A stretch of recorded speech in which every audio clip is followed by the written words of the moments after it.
നമസ്കാരം. രാഹുലിനെതിരെ കടുത്ത നടപടിക്ക് നിയമസഭ ഒരുങ്ങുന്നതായി സൂചന. അയോഗ്യനാക്കാനുള്ള നിയമോപദേശം ഉടൻ തേടുമെന്ന് സ്പീക്കർ എൻ ഷംസീർ അറിയിച്ചു. രാഹുൽ മാങ്കൂട്ടത്തിൽ MLA ആയി തുടരുന്നത് തെറ്റായ സന്ദേശം നൽകുമെന്നാണ് സ്പീക്കർ അറിയിച്ചത്. പ്രിവിലേജ് കമ്മിറ്റിക്ക് വിഷയം അയക്കും. അയോഗ്യനാക്കണോ എന്ന കാര്യത്തിൽ നിയമോപദേശം തേടും. തുടർച്ചയായ പരാതികൾ രാഹുലിനെതിരെ വരുന്നത് ഗൗരവതരമാണ്. അറസ്റ്റിന്റെ വിശദാംശങ്ങൾ നിയമസഭയെ അറിയിക്കുമെന്ന് സ്പീക്കർ വ്യക്തമാക്കി.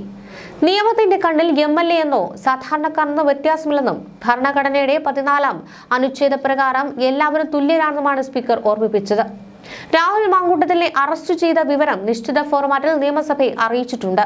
നിയമസഭാ സമുച്ചയത്തിനകത്തോ ഹോസ്റ്റലിനുള്ളിലോ വെച്ച് അറസ്റ്റ് ചെയ്യുകയാണെങ്കിൽ മാത്രമേ സ്പീക്കറുടെ മുൻകൂർ അനുമതി ആവശ്യമുള്ളൂവെന്നും നിലവിലെ നടപടികൾ ചട്ടപ്രകാരമാണെന്നും അദ്ദേഹം കൂട്ടിച്ചേർത്തു. രാഹുലിനെതിരെയുള്ള ആരോപണങ്ങളുടെ പശ്ചാത്തലത്തിൽ എത്തിക്സ് കമ്മിറ്റിക്ക് പരാതി നൽകുന്നതിനെ കുറിച്ച് ചില MLA മാർ തന്നോട് ആലോചിച്ചിട്ടുണ്ട് എന്നും ഷംസീർ പറഞ്ഞു. അയോഗ്യതയുമായി ബന്ധപ്പെട്ട നിയമപരമായ വശങ്ങൾ പരിശോധിക്കുവാൻ നിയമവിദഗ്ധരുടെ സഹായം തേടും. കോൺഗ്രസ് പാർട്ടി രാഹുലിനെ പുറത്താക്കുന്നത് പോലുള്ള കാര്യങ്ങൾ ആ പാർട്ടിയുടെ ആഭ്യന്തര തീരുമാനമാണെന്നും അതിൽ സ്പീക്കർക്ക് പ്രത്യേക റോളില്ലെന്നുമാണ് അദ്ദേഹം വ്യക്തമാക്കിയത്. ഇത്തരം സംഭവങ്ങൾ സമൂഹത്തിന് തെറ്റായ സന്ദേശമാണ് നൽകുന്നതെന്നും നിയമത്തിന്റെ പരിധിക്കുള്ളിൽ നിന്നുകൊണ്ട് മാത്രമായിരിക്കും താൻ പ്രവർത്തിക്കുക എന്നുമാണ് സ്പീക്കർ മാധ്യമങ്ങളോട് വ്യക്തമാക്കിയത്. MLA പദവി പൊതുവെ നഷ്ടപ്പെടുവാനുള്ള കാരണങ്ങൾ ഇവയൊക്കെയാണ്. ക്രിമിനൽ ശിക്ഷ.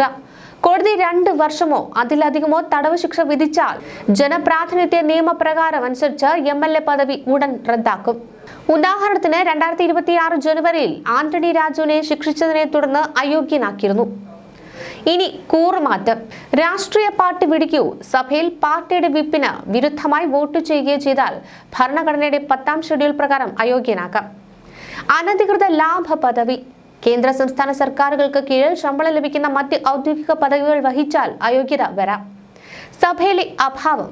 സഭയുടെ അനുവാദമില്ലാതെ തുടർച്ചയായി 60 ദിവസം നിയമസഭാ സമ്മേളനങ്ങളിൽ പങ്കെടുക്കാതിരുന്നാൽ സീറ്റ് ഒഴിവായി പ്രഖ്യാപിക്കാം. മറ്റ് നിയമപരമായ കാരണങ്ങൾ. പാപ്പരാവുകയോ അല്ലെങ്കിൽ മാനസികാരോഗ്യം നഷ്ടപ്പെട്ടതായി കോടതി പ്രഖ്യാപിക്കുകയോ ഇന്ത്യൻ പൗരത്വം ഇല്ലാതെ വരികയോ ചെയ്താലും ഈ പദവി നഷ്ടമാകും. MLA പദവി നഷ്ടമായാൽ ആ വ്യക്തിക്ക് മുഖ്യമന്ത്രിയാകാനോ തെരഞ്ഞെടുപ്പിൽ മത്സരിക്കാനോ സാധിക്കില്ല. കാരണം മത്സരിക്കാനുള്ള വിലക്ക് വരും. ജനപ്രാതിനിധ്യ നിയമത്തിലെ സെക്ഷൻ 8(3) അനുസരിച്ച് ഒരു ക്രിമിനൽ കേസിൽ 2 വർഷമോ അതിലധികമോ തടവ് ശിക്ഷ ലഭിച്ചാൽ ആ വ്യക്തി ഉടൻ അയോഗ്യനാക്കപ്പെടും. ശിക്ഷാ കാലാവധിക്ക് ശേഷം അടുത്ത 6 വർഷത്തേക്ക് ഇവർക്ക് തെരഞ്ഞെടുപ്പുകളിൽ മത്സരിക്കാൻ അനുമതിയില്ല. മുഖ്യമന്ത്രിയാകാൻ ഒരാൾക്ക് നിയമസഭാംഗമായിരിക്കുവാൻ യോഗ്യത ഉണ്ടായിരിക്കണം. അയോഗ്യനാക്കപ്പെട്ട ഒരാൾക്ക് സഭാംഗമാകുവാൻ സാധിക്കാത്തതിനാൽ മുഖ്യമന്ത്രി പദവിയിൽ തുടരാനോ പുതുതായി മത്സരിക്കാനോ കഴിയില്ല. ആർട്ടിക്കിൾ 164(4) പ്രകാരം സഭാംഗമല്ലാത്ത ഒരാൾക്ക് 6 മാസം വരെ മന്ത്രിയാകുവാൻ കഴിയുമെങ്കിലും ക്രിമിനൽ കേസിലൂടെ അയോഗ്യനാക്കപ്പെട്ട ഒരാൾക്ക് ഈ ആനുകൂല്യം ലഭിക്കില്ലെന്ന് സുപ്രീം കോടതി വ്യക്തമാക്കിയിട്ടുണ്ട്. അപ്പീൽ നൽകിയാൽ പോലും ഉയർന്ന കോടതി ശിക്ഷ സ്റ്റേ ചെയ്താൽ മാത്രമേ അയോഗ്യതയിൽ ഇളവ് ലഭിക്കൂ.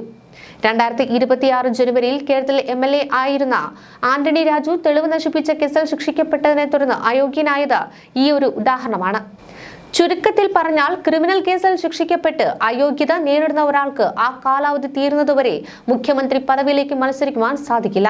സ്വതന്ത്രനായി രാഹുൽ മത്സരിക്കണമെന്ന മുറവിളികൾക്കിടയിലാണ് ഇത്തരത്തിൽ അയോഗ്യനാക്കപ്പെടുന്ന ഒരു നിലയിലേക്ക് കാര്യങ്ങൾ മാറി മറിയുന്നത്. ഇനി എന്താണ് സംഭവിക്കുക എന്നത് കണ്ടുതന്നെ അറിയേണ്ടി വരും. എന്തായാലും തന്റെ കയ്യിൽ തെളിവുകളുണ്ട്, താൻ കുറ്റവിമുക്തനാക്കപ്പെടും എന്നാണ് രാഹുൽ ഉറച്ചു തന്നെ പറഞ്ഞുകൊണ്ടിരിക്കുന്നത്.